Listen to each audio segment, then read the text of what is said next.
আজকে লাল শাক দিয়ে চিংড়ি মাছ আর হচ্ছে ভর্তা, এটা দিয়ে আমার মামুনি এটা ভাত খাচ্ছে।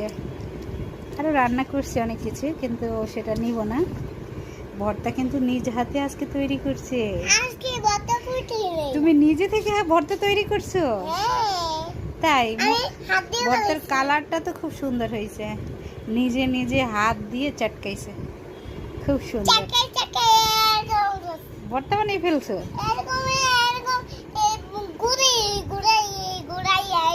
তাই? তুমি তোমার আব্বুর জন্য ভর্তা তৈরি করছো? এই যে ইসে লাল শাক দিয়ে চিংড়ি মাছ, এটা খাও, ভালো লাগে। তাই? তোমার কি চিংড়ি মাছ কি তোমার ফেভারিট? চিংড়ি মাছ দিয়ে লাল শাক খাও, মজা লাগবে না? অনেক মজা।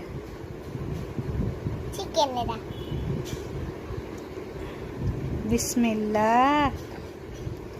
খাবার শুরুতে বিসমিল্লাহ বলতে হয় না?